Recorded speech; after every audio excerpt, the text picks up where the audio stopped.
Hello, today I'd like to talk about the mysterious cave vendor in Diablo 3 and how you can use it to upgrade more rares than you normally would get to.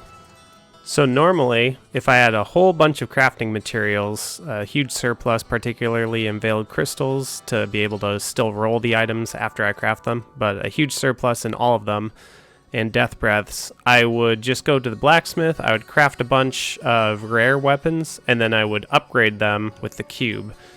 But this actually does cost quite a bit of extra materials, so I want to make a bunch of fist weapons. So if I make 2 fist weapons, I use 30 of each material. And then when I go to upgrade those, well, it tells you right here, it uses 50 of each at a time. So it's pretty easy to see that for every 100 that you use actually upgrading, it costs an extra 30 to craft them. So that's like a 30% tax that you have to pay for crafting via the blacksmith.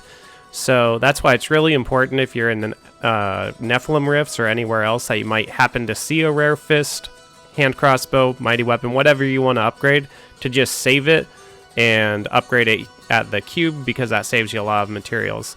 But what I found out a few seasons ago was that the mysterious cave vendor actually doesn't run out of items. So I don't know how many times this is going to take me to get it, but I'm going to basically try to fish the vendor for fist weapons. So what you do is you come down here, you clear out this area, and then it'll open the door to the mysterious cave, and you can go do that bounty. Or in my case, I just want to talk to this dude, Zaven the Alchemist. And I have voices turned off, so I can't hear what he's saying. But it's a unique vendor in that they sell yellow items, but they never run out of them. So right now, I could upgrade, like, just fill my inventory with scythes. And if I had a necro that was really trying to just gain as many scythes as possible, just upgrade the crap out of them. So really handy for saving you materials. Alright, so I got super lucky, and on just my 4th attempt at fishing this, I have fist weapons here. One thing I'm not sure is whether these reset after so much time. I think the ones in town reset every 30 minutes, I've heard. So I'm hoping that I can upgrade over 300 fists before it changes, if it changes. But yeah, I prefer to just leave game, enter game, leave game, enter game until I see the bounty. It seems to show up pretty often, but just like the Cursed Pete, you could check the zone to see if he's there rather than looking for just the bounty, but I feel like it saves me time anyway.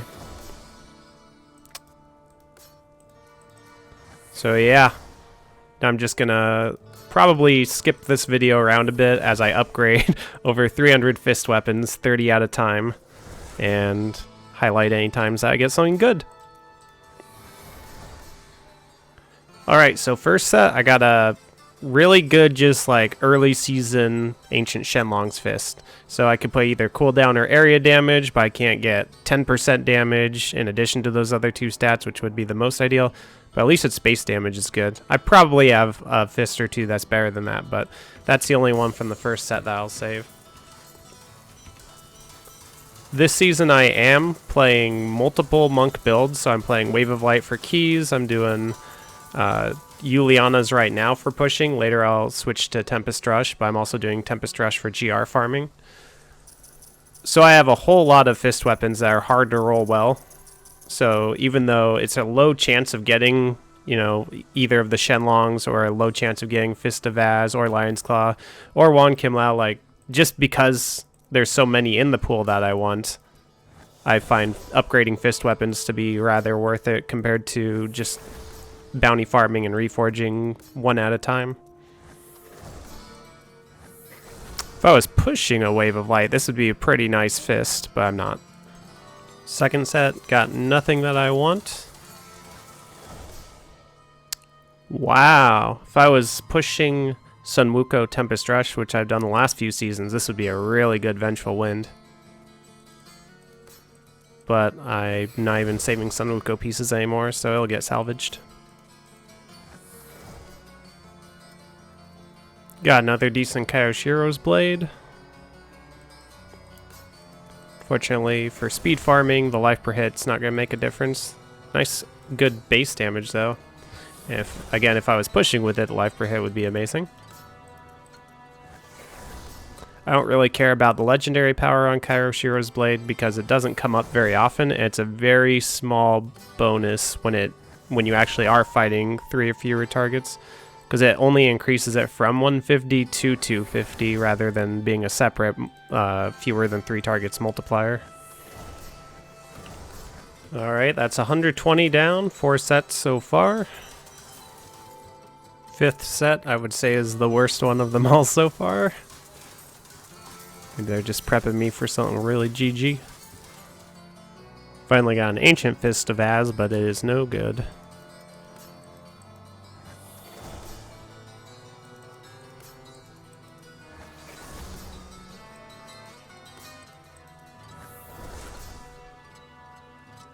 Ancient Wand Kim Lao, also pretty low on both the base damage and the legendary power. Nothing I want to save out of the 6th batch. Alright, so I did 6 sets of 30, and we found out that the mysterious cave vendor does in fact eventually reset his loot. So while this is unfortunate for the strat I was trying to pull off, it does provide a backup strat that you could do. So if you're planning on spending like 3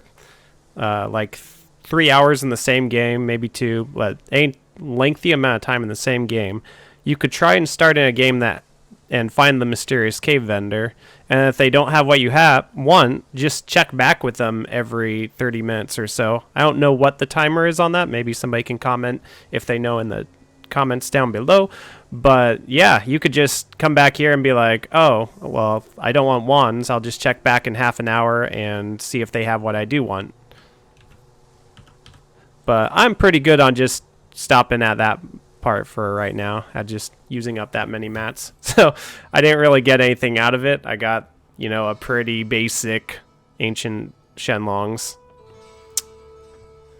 Anyway, that was Mysterious Cave Strats. Thanks for watching.